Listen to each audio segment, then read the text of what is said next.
ଶ୍ରୀମଦ୍ଭାଗବତ ଷଷ୍ଠ ସ୍କନ୍ଧ ସପ୍ତମ ଅଧ୍ୟାୟ। ପରୀକ୍ଷିତ ଉବାଚ। କେଉଁ ହେତୁରୁ ଆଙ୍ଗିରସ ଦେବଙ୍କୁ କଲେ ଅବିଶ୍ୱାସ, ନିଜର ଶିଷ୍ୟ ଦେବଗଣେ ବର୍ଜିଲେ ତାଙ୍କୁ କି କାରଣେ। ଏକଥା କହ ମୁନିବର ଯେବେ କରୁଣା ମୋତେ କର। ଶୁକ ଉବାଚ। ଶୁଣ କହିବା ଯା ପଚାର, ଯେହେତୁ ଛାଡ଼ିଲେ ଅମର।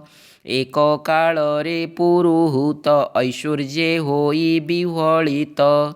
ଏକ କାଳୀରେ ପୁରୁହୂତ ଐଶ୍ୱର୍ଯ୍ୟ ହୋଇ ବିହ୍ୱଳିତ। ନିରତେ ଅସତ ମାର୍ଗରେ ପ୍ରବୃତ୍ତ ହେଲେ ସେ ଗର୍ବରେ। ପବନ ବସୁ ରୁଦ୍ରଗଣ ଆଦିତ୍ୟ ଯେତେରୁ ଭୂପୁଣ। ବିଶ୍ୱଦେବାସାଧ୍ୟ ସହିତେ ଅଶ୍ୱିନୀ କୁମାର ସಮೇତେ। ସିଦ୍ଧ ଗନ୍ଧର୍ବ ଯେ ଚାରଣ ବ୍ରହ୍ମା ଶଙ୍କର ମୁନିଗଣ। କିନ୍ନର ବିଦ୍ୟାଧର ଗଣ ସେବିତ ଅପସରାମାନ। ପତଙ୍ଗ ଉରଗ ଯେ ଆଦି ସେବନ୍ତି ଯେ ଯାହା ପ୍ରସିଦ୍ଧି। ସ୍ତୁତି କରନ୍ତି ବନ୍ଦୀଗଣ ଆସ୍ଥାନେ ବସି ମଘବାନ। ଲଳିତେ କୁଗୀତ ଗାଇ ଚାମର ଧରି କେବିଞ୍ଚଇ। ଚନ୍ଦ୍ରମଣ୍ଡଳ ପ୍ରାୟ ହୋଇ ଯେ ଶ୍ଵେତ ଛତ୍ର ଶୋଭା ପାଇ। ଅନ୍ୟ ଯେ ପାରିଷଦଗଣ ବିଞ୍ଚନ୍ତି ଘେନି ବ୍ୟଞ୍ଜନ। ଅନ୍ୟ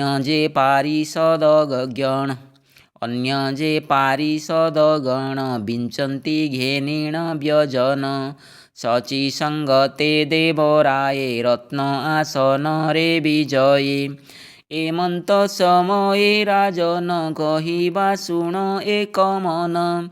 ପରମ ଗୁରୁଦେବଙ୍କର ପ୍ରବେଶ ହେଲେ ସେ ସଭାର। ପୂଜିତ ମୁନିମାନଙ୍କର ବନ୍ଦିତ ସୁରାସୁରଙ୍କର। ତାହାଙ୍କ ପ୍ରତିୟାନ କରି ଅଭିବାଦନକୁ ନ କରି। ଏମନ୍ତେ ମୁନିଙ୍କି ଦେଖିଲେ ଇନ୍ଦ୍ର ଆସନୁ ନ ଉଠିଲେ। ସେଠାରୁ ଶୀଘ୍ରେ ଆଙ୍ଗିରସ ମଉନେ ମନ୍ଦିରେ ପ୍ରବେଶ। ଶ୍ରୀମଦେ ଇନ୍ଦ୍ରର ବିକ୍ରିୟା ମନେ ଜାଣିଲେ ମୁନି ଏହା। ତାହାଙ୍କ ବିନୁ କେ ପଣ୍ଡିତ ସ୍ୱର୍ଗରକ୍ଷଣେ ସମରଥ। ତକ୍ଷଣେ ଇନ୍ଦ୍ର ଜାଣି କରି ଗୁରୁ ଅପରାଧ ବିଚାରି। ଆତ୍ମାକୁ ଇନ୍ଦ୍ର ନିନ୍ଦା କଲେ ଅନେକ ସନ୍ତାପ ପାଇଲେ। ବଡ଼ ଅସାଧୁପଣ କଲି ମୁଁ ଅଳ୍ପ ବୁଦ୍ଧି କି ପାଇଲି। ଗୁରୁ ଆଚାର୍ଯ୍ୟଙ୍କୁ ସଭାରେ ନିନ୍ଦିଲି ଐଶ୍ୱର୍ଯ୍ୟ ମଦରେ। ମୁଁ ଦେବମାନଙ୍କ ଈଶ୍ୱର କଲି ଅସୁରଙ୍କ ବେଭାର। ଯେ ମହାରାଜ ଚିହ୍ନ ବହି ମନରେ ମତ୍ତ ଗର୍ବ ବହି। ଧର୍ମଧରତା ଯେଉଁମାନେ ସାଧୁ ପଣ୍ଡିତ ଯେତେ ଜନେ।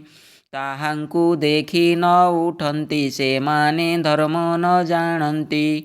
କୁପଥ ଦେଖାନ୍ତି ଯେ ଜନ ନରକେ ପହନ୍ତି ବହନ। କୁପଥ ଦେଖାନ୍ତି ଯେ ଜନ ନରକେ ପଡ଼ନ୍ତି ବହନ। ତାହାଙ୍କ ବୋଲ ଯେ କରନ୍ତି ପାଷାଣ ଭେଳା ଆବୋରନ୍ତି। ସ୍ୱଭାବେ ଗରୁ ଯେ ପାଷାଣ ତାହାର ଆଶ୍ରୟେ ମରଣ। ଏବେ ଅମର ଗଣଙ୍କର ଆଚାର୍ଯ୍ୟ ଅଗାଧ ବୁଦ୍ଧିର। ମୁମୂଢ଼ ସେହି ବ୍ରାହ୍ମଣର ପୟରେ ମଣ୍ଡିବି ମୋ ଶିର। ତାଙ୍କୁ କରାଇଲେ ପ୍ରସନ୍ନ ଦୁଃଖ ମୋହଇବ ଦହନ। ଏମନ୍ତ ଚିନ୍ତା ମନେ କରି ଗୁରୁ ଭୁବନେ ଆଗୁସରି। ଗୁରୁ ତା ଆଗମନ ଦେଖି ଗୃହକୁ ଗଲେ ସେ ଉପେକ୍ଷି। ଗୁରୁ ଦର୍ଶନ ନ ପାଇ ଭୟ ଶୋକରେ ଯୁକ୍ତ ହୋଇ। ଆତ୍ମାର ଅକୁଶଳ ଜାଣି ଚିନ୍ତିତ ହେଲେ ବଜ୍ରପାଣି। ଅସୁରମାନେ ତାହା ଜାଣି ଶୁକ୍ର ମନ୍ତ୍ରଣା ପରିମାଣି। ଦେବଙ୍କ ନାଶ ବିଚାରନ୍ତି ସ୍ୱଭାବେ ଦୁର୍ମଦ ହୁଅନ୍ତି। ତାହାଙ୍କ ବାଣେ ମଘବାନ ଦେବଙ୍କ ଦେହ ହେଲା କ୍ଷୀଣ। ବ୍ରହ୍ମା ଛାମୁକୁ ଦେବେ ଗଲେ ଏ ସର୍ବ କଥା ନିବେଦିଲେ। ଛନ୍ନ ଚିତ୍ତରେ ଦେବଗଣ ନମିଲେ ବ୍ରହ୍ମାଙ୍କ ଚରଣ।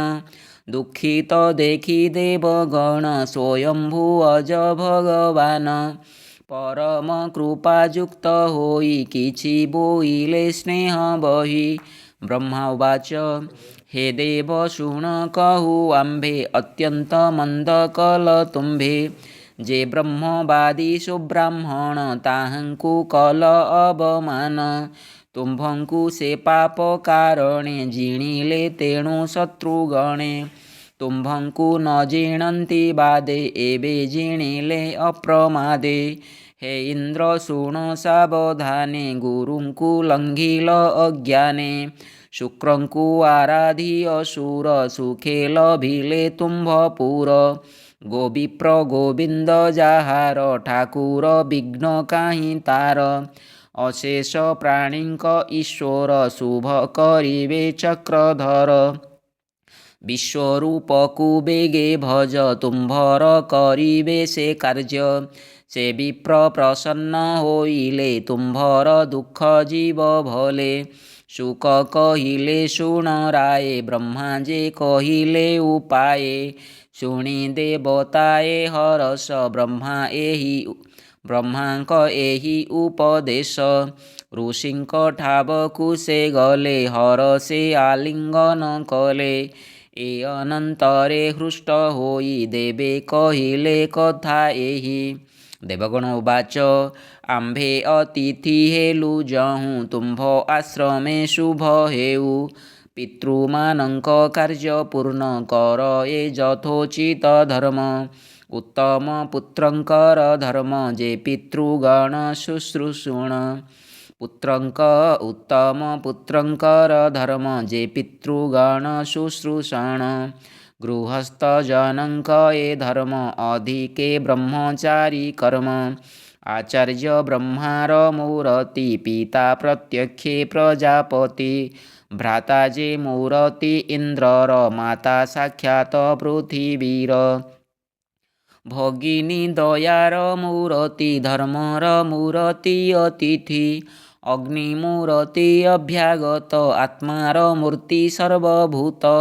ଶତ୍ରୁ ସକାଶୁ ପରାଭବ ଯେଣେ ପିତାଙ୍କ ଆର୍ତ୍ତି ଭାବ। ଏହି କାରଣୁ ମୁନିବର ତପସ୍ୟା ସାଧି ଦୂର କର। ଗୁରୁ ଉପାଧ୍ୟାୟ ବ୍ରାହ୍ମଣ ବ୍ରହ୍ମିଷ୍ଠ ଯେତେ ତୁମ୍ଭ ଗୁଣ। ତୁମ୍ଭଙ୍କୁ କଲୁ ପୁରୋହିତ ଶତ୍ରୁଙ୍କୁ ଜିଣିବୁ ତୁରିତ। କାର୍ଯ୍ୟର ପ୍ରୟୋଜନ ପାଇଁ କନିଷ୍ଠ ପୂଜା ନିନ୍ଦା ନୋହି। ବେଦରେ ଯାର ଜ୍ଞାନ ନାହିଁ ଜ୍ୟେଷ୍ଠରେ ଯୋଗ୍ୟ ସେହୁ ନୋହି। ବୟସେ ହେଲେ ହେଁ କନିଷ୍ଠ ଜ୍ଞାନରେ ଅଟ ତୁମ୍ଭେ ଜ୍ୟେଷ୍ଠ। ଶୁକ ଉବାଚ ତାହାଙ୍କୁ ପୁରୋହିତ ପଣେ ବରଣ କଲେ ଦେବଗଣେ। ମୁନି ବିଶ୍ୱରୂପ ହସିଲେ ଦେବତାମାନଙ୍କୁ ବୋଇଲେ। ବିଶ୍ୱରୂପ ଉବାଚ ଭୋ ଦେବଗଣେ କହୁ ଶୁଣ ତୁମ୍ଭେ ଯେ ଅଖିଳ କାରଣ।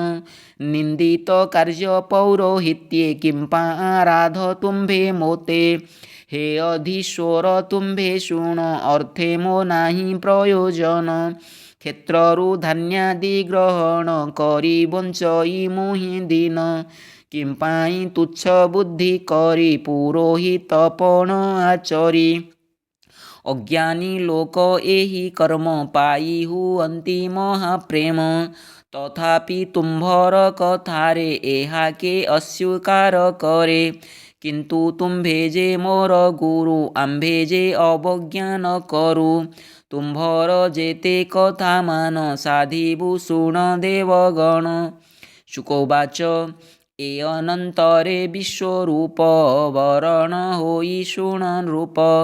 ଶ୍ରୀକୃଷ୍ଣ ବୋଲିଣ ସୁମରି ପରମ ସମାଧିରେ କରି।